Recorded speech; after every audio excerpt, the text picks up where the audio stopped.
Bismillahirrahmanirrahim. Alhamdulillahirabbil alamin. Wassalatu wassalamu ala asyrafil mursalin Sayyidina Muhammadin wa ala alihi washabbihi ajmain. Amma ba'du. Sahabat Indonesia yang kami hormati, berikut kita mulai kajian tafsir yang dikeluarkan oleh UII. Mari kita mulai dengan surat Al-Baqarah. Bismillahirrahmanirrahim. Alif lam mim dzalikal kitabul la raiba fihi hudal lil muttaqin. Di sini diterjemahkan Alif lam mim ini termasuk ayat-ayat yang oleh para ulama dianggap mutasyabihat. Artinya kita tidak boleh memaksakan maknanya. Kita cukup iman bahwa itu dari Allah Subhanahu wa taala. Ini termasuk ayat-ayat yang kita percaya bahwa ada makna yang diinginkan Allah, tapi kita tidak perlu menduga-duga apa sepersisnya makna itu. Dzalikal kitabul la raiba fihi, kitab ini tidak ada yang diragukan. Hudal lil muttaqin, petunjuk bagi mereka yang bertakwa. Sahabat Indonesia yang kami cintai, yang kami hormati, muttaqin dari kata kerja ittaqa yattaqi ittiqaan. Maknanya adalah menjaga diri. Ada 3 kelas muttaqin dalam terminologi para ulama, istilah yang dikeluarkan para ulama. 1, muttaqin orang yang menghindari perilaku syirik atau perilaku kekafiran. Sehingga menurut para ulama, apapun faseknya seorang mukmin, apapun kelirunya orang mukmin, misalnya pernah mencuri, pernah korupsi, pernah apa saja, masih dianggap mukmin karena dia masih bertauhid la ilaha illallah Muhammadur Rasulullah. Ini muttaqin yang paling kelas pokok, kelas bawah. Kemudian ada muttaqin kelas kedua, yaitu mereka menghindari dosa besar tapi tidak bisa menghindari dosa kecil. Misalnya bisa menghindari dosa zina, tapi dia bisa menghindari dosa melihat perempuan yang bukan mahramnya, yang bukan halal bagi dia. Ketiga muttaqin paling ideal, yaitu menghindari dosa besar, juga menghindari dosa kecil, bahkan menghindari sesuatu yang tidak penting. Ini yang dalam terminologi ulama disebut para wali atau para ulama, yaitu yang dalam ayat ala inna awliya Allahi la khaufun alaihim wa lahum yahzanun. Ini penting kami jelaskan kelas-kelas muttaqin supaya bahwa mukmin tidak pernah keluar dari status iman meskipun dia pernah melakukan satu kesalahan besar.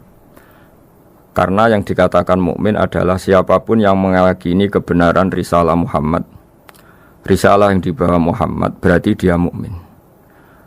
Soal dia melakukan dosa atau apa saja itu menjadikan dia fasik, tapi tidak keluar dari status mukmin.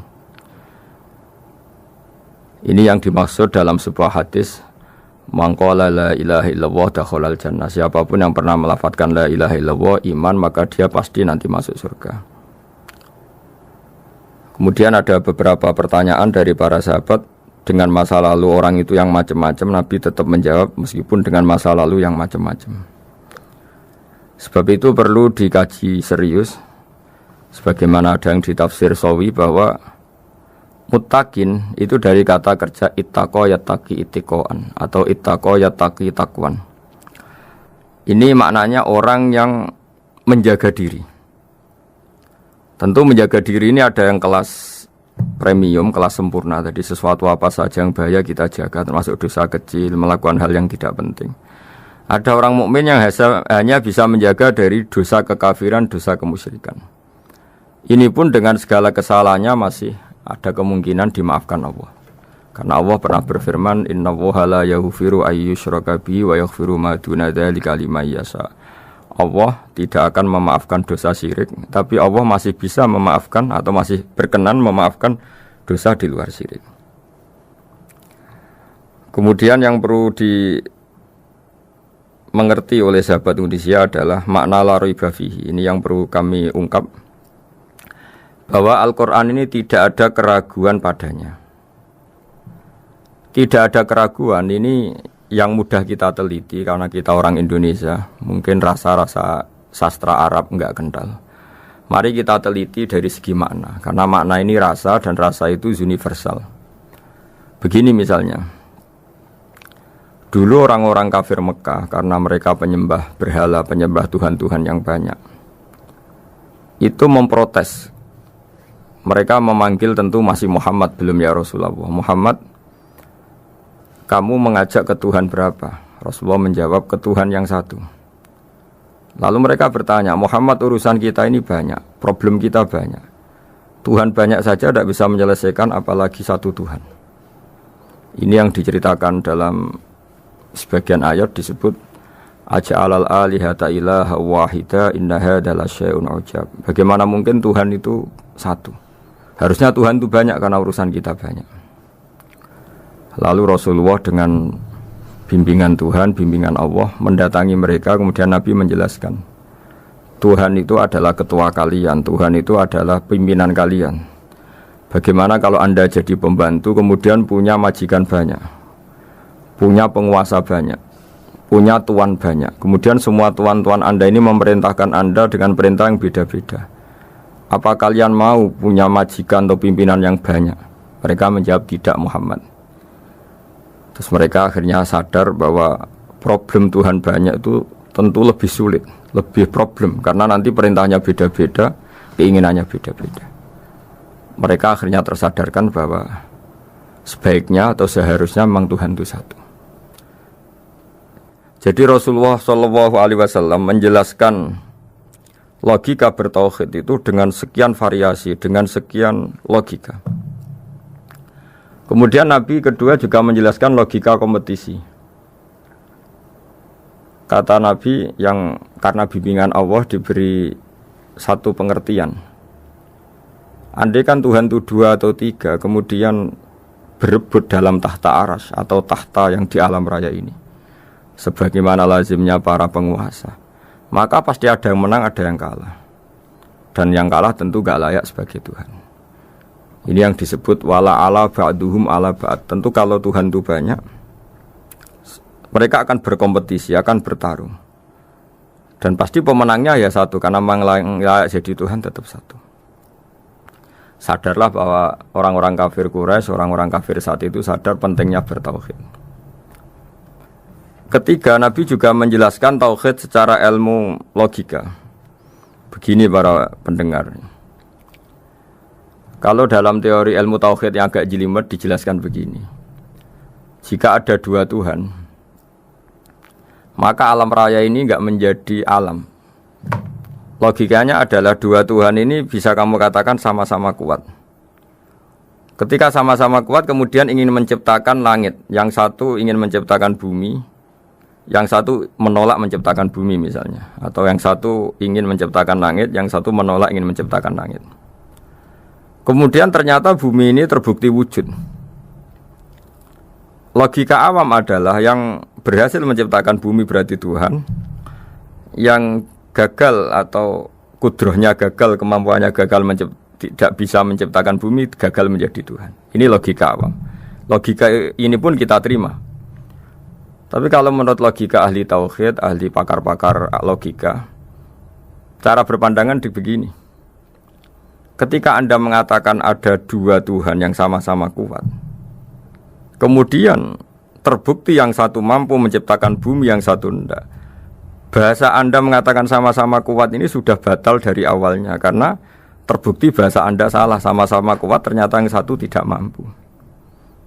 Sehingga dalam pikiran orang-orang ahli tauhid mengatakan membayangkan Tuhan saja itu enggak kebayang, karena turunan kata ini pasti selalu salah. Karena tadi misalnya dikatakan andai kan ada 2 Tuhan, kemudian yang satu mampu menciptakan bumi, yang satu tidak.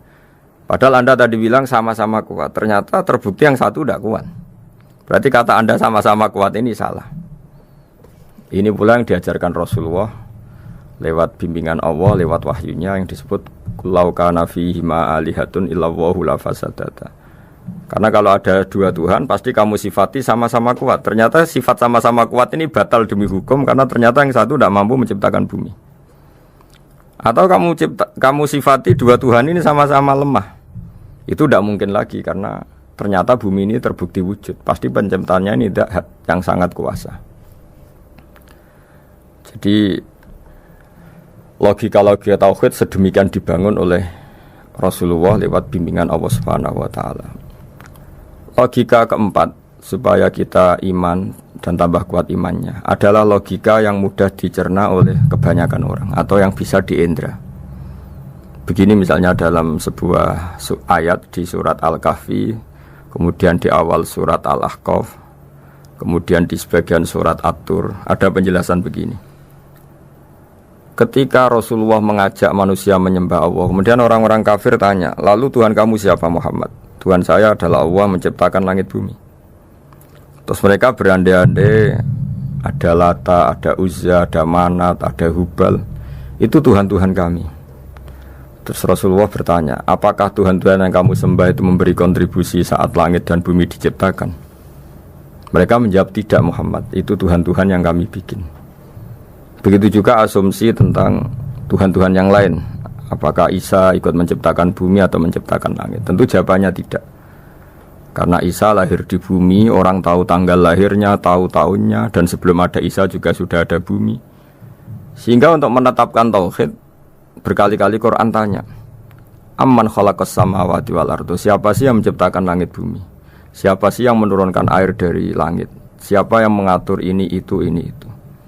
Akhirnya mereka menjawab, itu semua Allah Muhammad. Begitu juga kemungkinan setan misalnya. Setan itu fisik atau makhluk atau apa saja yang tidak kita lihat.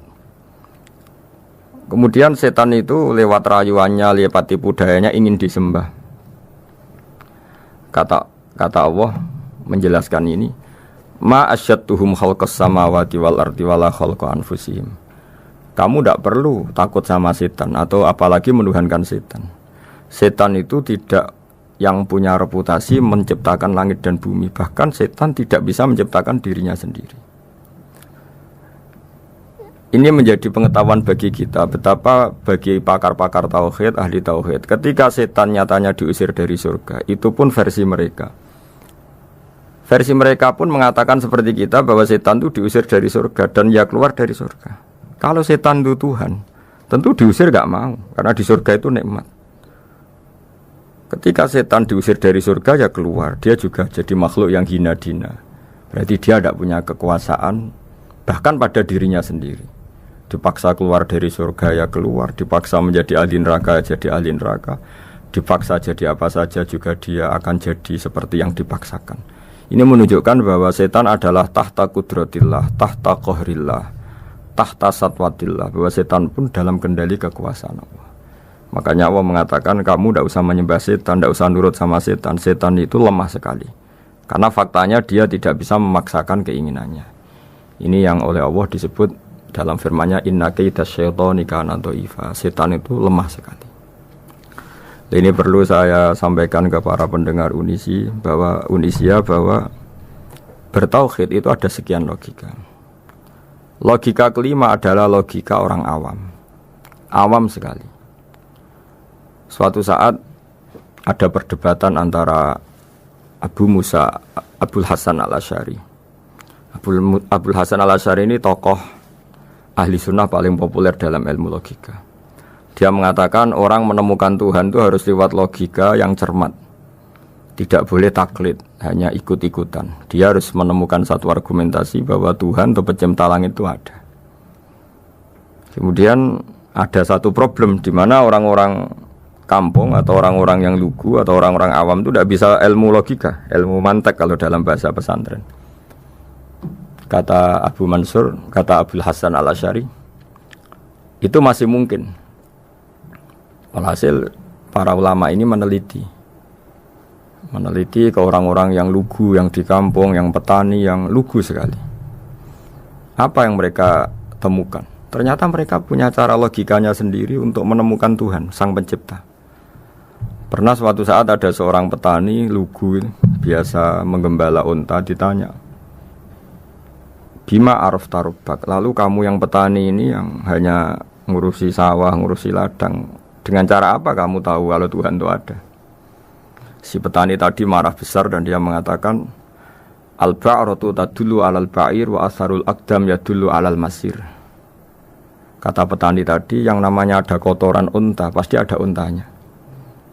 Yang namanya ada jejak kaki, pasti ada yang barusan lewat. Artinya kalau ada makhluk, pasti ada pencipta. Ini logika awam yang mudah. Kita tidak mungkin mengatakan bumi ini pencipta, mengatakan matahari pencipta. Kelihatan sekali kebendaannya, kelihatan sekali bahwa bumi matahari tidak punya ikhtiar, tidak punya kekuatan. Kelihatan sekali sifat-sifat kemakhlukannya. Jika benda-benda ini karuan makhluk, pasti menunjukkan bahwa ada penciptanya, ada khaliknya. Dalam logika Bedui tadi, si Bedui tadi, kalau ada kotoran sapi, pasti ada sapinya. Meskipun sapinya sudah sekarang nggak terlihat, mungkin sudah jalan kemana. Sama, kalau ada jejak kaki, meskipun orang yang tadi lewat sudah kita nggak tahu, tapi kita pasti tahu, pasti ada yang lewat. Ini yang dimaksud dalam bahasa Arab, al-ba'ratu tadullu 'alal ba'ir. Kalau ada kotoran sapi atau kotoran unta, pasti ada untanya. Wa atharul aqdam yadullu 'alal masir. Kalau ada jejak orang lewat, pasti tadi ada orang lewat. Nah, semua metode ini digunakan semua oleh Rasulullah. Logika yang bagi intelektual, logika bagi kaum awam, logika bagi kaum menengah, ya tidak awam, tidak intelektual. Semuanya digunakan, semuanya jadi media untuk memastikan bahwa logika tauhid ini logika pilihan, logika yang benar-benar logika. Sehingga dalam banyak ayat disebut agama ini liqaum yaqilun, liqaum yatafakkarun, bagi kaum yang bisa berpikir, bagi kaum yang punya akal.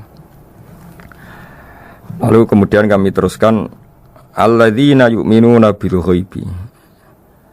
Ini kata ghaibi bukan kayak dalam bahasa Indonesia misalnya setan atau hantu disebut barang gaib. Kata ghaibi dalam bahasa Arab adalah perbandingan atau lawan kata dari al-musyahad yang bisa disaksikan langsung lewat indera. Kita orang mukmin iman bahwa surga ada, padahal kita tidak pernah melihat surga. Kita mukmin iman bahwa neraka ada, padahal kita belum pernah melihat neraka. Ini sesuatu yang maghoba anil absor, yang mata kita tidak melihat, fisik kita tidak menyentuh. Kita pun iman. Asal sesuatu itu mansus ya, dikatakan secara eksplisit oleh Quran dan hadis. Kalau dalam bahasa usul fikih disebut al-mansus. Ciri mukmin diantaranya adalah yang paling pokok alladzina yu'minuna bil ghaibi. Iman dengan sesuatu yang enggak kelihatan. Lalu kemudian para ulama cara pandang beda-beda. Bedanya bukan karena mereka bertentangan enggak, tapi ini menurut kelas rasa yang berbeda-beda. Bagi orang-orang sufi ya, Allah itu tidak bisa dikatakan al-ghaib, sesuatu yang enggak kelihatan. Karena Allah itu begitu jelas, az-zahir. Kata orang sufi, Allah itu zahir. Begitu juga dalam Asmaul Husna disebut Allah itu az-zahir, begitu jelas. Karena orang yang akalnya mapan, hatinya mapan, melihat satu lemari yang bagus, pasti langsung mensifati bahwa pembuatnya adalah orang yang hebat. Orang yang melihat mobil mewah atau pesawat yang canggih, pasti kepikiran pertama adalah pasti pembuatnya canggih. Sehingga eksistensi pembuat pesawat itu adalah orang hebat, itu langsung tertanam ketika melihat pesawat itu hebat. Bagaimana mungkin seseorang ragu akan kehebatan pembuat pesawat ketika melihat detail-detail pesawat? Pasti langsung kepikiran kalau pembuatnya itu hebat. Memutuskan bahwa pembuat pesawat hebat itu tidak harus ketemu yang membuat, juga tidak harus melihat. Tapi akal kita pasti meyakini pembuatnya itu hebat. Berarti keputusan menyimpulkan bahwa pembuatnya hebat adalah az-zahir begitu jelas. Begitu juga langit dan bumi, matahari semuanya tertata rapi. Air dengan fungsi manfaat yang sebegitu hebat, oksigen, semua tanaman, buah-buahan. Meskipun kita tidak pernah melihat Tuhan, tapi akal kita, nurani kita pasti berkeyakinan dan tahu betul pasti pembuatnya itu zat yang super hebat, super bijaksana. Sehingga dalam kategori ini Allah tidak bisa dikatakan sesuatu yang enggak tersentuh, yang enggak terjangkau. Allah itu az-zahir begitu jelas. Sehingga di antara Asmaul Husna disebut az-zahir. Sebab itu saya menganjurkan atau saya punya saran bahwa alladzina yu'minuna bil ghaibi itu contoh paling mudah itu kayak surga, kayak neraka. Kalau Allah sendiri itu az-zahir, mudah diketahui. Karena tadi orang yang melihat pesawat canggih pasti saat itu juga berkeyakinan dan itu pasti benar, pasti pembuatnya juga canggih. Nah, di sini disebut alam raya ini ayat, semuanya itu bukti kekuasaan Allah. Dalam syair-syair orang sufi masyhur sekali itu wa fi kulli syai'in lahu ayatun yadullu ala annahul wahidu. Setiap sesuatu kejadian di alam raya adalah bukti keesaan Allah, bukti eksistensi Allah Subhanahu wa taala. Sehingga dalam satu kisah, normalnya orang itu paling tahu itu dengan dirinya sendiri, karena dia adalah dia. Tapi kalau Imam Sibawayh, seorang pakar nahwu, mengatakan a'raful ma'arif Allah, di alam raya ini yang paling mudah dikenali itu ya Allah pencipta. Karena andai kan kita sendirian di hutan, kemudian kita mulai punya akal, kita mungkin tidak tahu diri kita ini siapa. Tapi setidaknya kita langsung menyimpulkan bahwa kita tidak bisa menciptakan diri kita sendiri. Ketika kita berkesimpulan tidak bisa menciptakan diri kita sendiri, pasti kita terus berkesimpulan ada di luar kita yang menciptakan kita. Nah, sebab itu kenapa sifat mencipta ini yang pertama kali dikenalkan oleh Allah kepada nabinya untuk dikenalkan kepada umatnya, yaitu disebut Iqra bismi rabbikal ladzi khalaq. Muhammad, bacalah dengan nama Tuhanmu. Sifat Tuhan yang paling mudah dikenali oleh siapapun adalah sifat pencipta.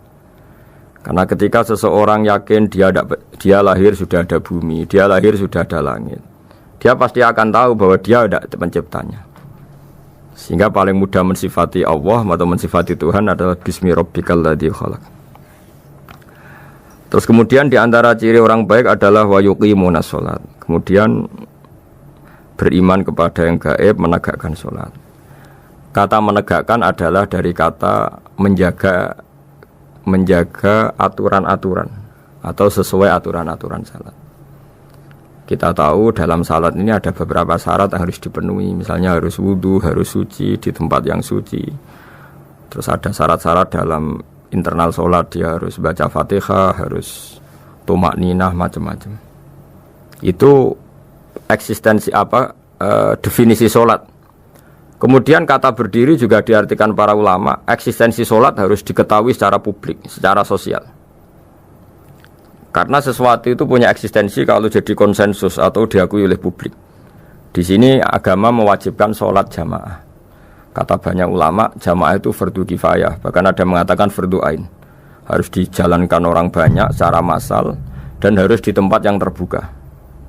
Sehingga kata para ahli fikih, andaikan ada orang jamaah di dalam rumah tidak diketahui oleh banyak orang, belum mencukupi atau belum menggugurkan kewajiban jamaah. Sehingga eksistensi sholat harus diketahui secara publik. Sehingga dulu Rasulullah itu kalau sholat ya di masjid dan masjidnya terbuka. Sampai sekarang kita pun menyaksikan semua umat Islam kalau sholat di masjid yang terbuka. Sehingga dunia non muslim pun tahu bahwa dalam Islam ada ritual, ya, ada ibadah yang bernama sholat. Hikmah kedua, dengan cara terbuka seperti ini, sholat itu menjadi gak pernah rubah mulai zaman Nabi sampai kiamat. Dengan tradisi jamaah, berarti kaifiyah atau cara sholat ini permanen. Bapak kita sholat ya seperti itu, imam seperti itu, anak cucu kita akan meniru kita ya seperti itu. Sehingga gak ada varian-varian yang hanya berdasar subjektivitas musolli yang sholat. Taruh saja kita misalnya jadi seorang sufi yang baru takut sama Allah atau baru usul kalau dalam bahasa sufi. Kemudian kita sholat sendiri di rumah, mungkin dengan gaya menangis, terseduh-seduh, macam-macam. Ini tentu tidak baik sebagai standar sholat. Begitu juga ada anak atau pedagang yang kesusu atau tergesa-gesa, kemudian sholat hanya sekian, 2 menit, 1 menit. Ini juga agak baik. Meskipun itu boleh dilakukan individu-individu. Tapi kalau dalam sholat jamaah, orang harus manut imam. Dan ada standarnya, misalnya tumaknina itu biqadri subhanallah, jadi ada ukurannya.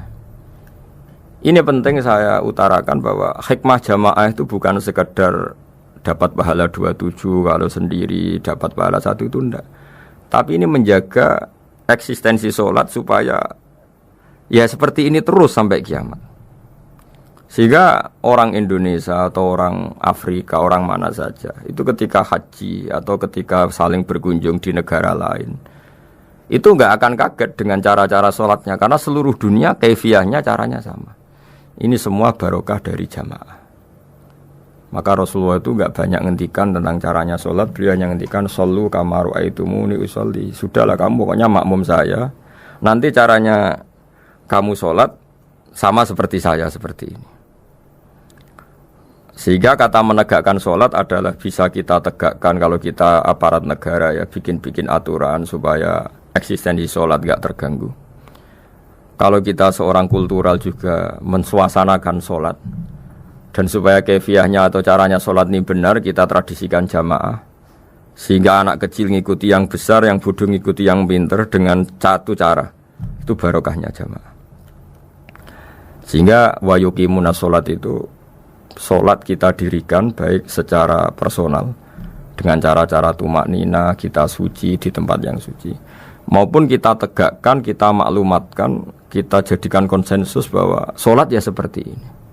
Sehingga ada khayal-khayal lagi dalam Islam. Misalnya nyuwun sewu ada aliran yang mengatakan ya kalau Tuhan itu kan enggak bebas arah, bebas tempat. Terus dulu pernah ada orang sesat sholat sampai 4 rakaat 4 arah, alasannya Tuhan itu tanpa arah. Enggak akan terjadi seperti itu. Karena ijma'nya umat Islam, konsensus umat Islam akan menolak faham yang seperti itu. Jadi saya mohon sekali, ini pentingnya jamaah. Dengan jamaah maka caranya sholat, cara meyakini madhab kiblat dan sebagainya terjaga ila yaumil qiyamah sampai hari kiamat. Terus sifatnya orang mukmin lagi wa mimma razaqnahum yunfikun, dan menafkahkan sebagian rezeki yang kami berikan. Ya ini termasuk zakat, sedekah. Jadi ada sebuah riwayat mengatakan inna fil mali haqqon, harta itu ada haknya yaitu zakat. Tapi ada juga saran inna fil mali haqqon siwa zakat, di luar keharusan zakat juga ada hak-hak kita untuk memberikan sebagian rezeki kita. Taruh saja misalnya saya punya uang 10 juta. Secara nisab zakat belum sampai 1 nisab, karena 1 nisab itu sama dengan nilai 84 gram emas. Itu kalau diuangkan, kalau 500 ribu ya sekitar 42 juta. Tapi kita sebelum punya 1 nisab pun tetap ada keharusan mengeluarkan sebagian. Yaitu tentu dalam fikih kita wajib mengeluarkan uang untuk anak kita, untuk istri kita. Itu yang wajib-wajib. Kemudian ada sosial, kita nyumbang masjid, nyumbang yatim piatu, macam-macam. Sehingga kata para ulama, ciri utama mukmin diantaranya adalah melakukan zakat, baik zakat yang fardu maupun zakat yang sunat. Karena kata zakat itu dimaknai fardu, sebetulnya definisi para ahli fikih untuk membedakan zakat yang wajib dengan sedekah. Tapi sebetulnya zaman dulu enggak ada seperti itu. Zakat itu maknanya bersihkan harta. Sedekah dari kata sedekah bukti benarnya iman. Jadi sedekah dari kata dari kosakata sedekah yasduqu sidqan, sesuatu yang membuktikan kita loyal itu disebut sedekah. Kita nikah, mas kawin di bahasa Arab kan sedekah, dari kata sedekah juga. Kita bukti iman, loyal, kita sedekah. Bukti bahwa kita teman akrab disebut siddiq atau sodik. Kalau dalam bahasa Arab teman namanya juga sodik, karena cara bertemanan secara benar, secara loyal. Sehingga wa mimma razaqnahum yunfikun ini ya memasukkan zakat yang dalam terminologi fikih, yaitu zakat yang zakat al-wajibah, atau zakat yang dengan makna lughat, yaitu ya artinya asal membersihkan harta kita, entah lewat zakat, sedekah, hadiah kepada orang-orang yang kita hormati, semuanya juga masuk dalam definisi zakat atau wa mimma razaqnahum yunfikun. Kemudian sifat terakhir dari orang muttaqin adalah walladzina yu'minuna bima unzila ilaika wa ma unzila min qablika bil akhirati hum yuqinun ulaika ala hudam mir rabbihim wa ulaika humul muflihun. Di sini diterjemah mereka yang beriman kepada kitab yang kami turunkan kepadamu dan yang diturunkan sebelum kamu. Ini kata yang diturunkan sebelum kamu penting sekali, karena ciri utama Nabi adalah dia tidak pernah beda dengan Nabi sebelumnya. Karena kebenaran tauhid pasti tunggal. Nabi-nabi dulu pasti mengajarkan tauhid, hanya menyembah Allah. Enggak mungkin Nabi berikutnya kemudian bikin ajaran baru dalam tauhid. Sehingga andaikan semua kitab Injil, Taurat itu masih versi yang orisinil, pasti enggak ada yang beda dengan Quran. Karena ciri utama kebenaran adalah iman dengan Quran dan iman kepada kitab yang diturunkan sebelum Al-Quran. Wabil akhirati hum yuqinun, mereka juga yakin akan datangnya hari akhir. yaitu bisa disebut yaumul ba'ats. Terus ketika semua kriteria itu terpenuhi baru ulaika ala hudam mir rabbihim wa ulaika humul muflihun. Mereka itulah yang berada pada petunjuk Allah dan merekalah orang-orang yang berbahagia. Para pendengar sahabat Indonesia, semoga kajian ini bermanfaat. Dan ini mulai ayat 1 sampai 5 dalam surat Al-Baqarah, yaitu surat yang dalam tartibnya mushaf nomor 2 setelah Fatihah.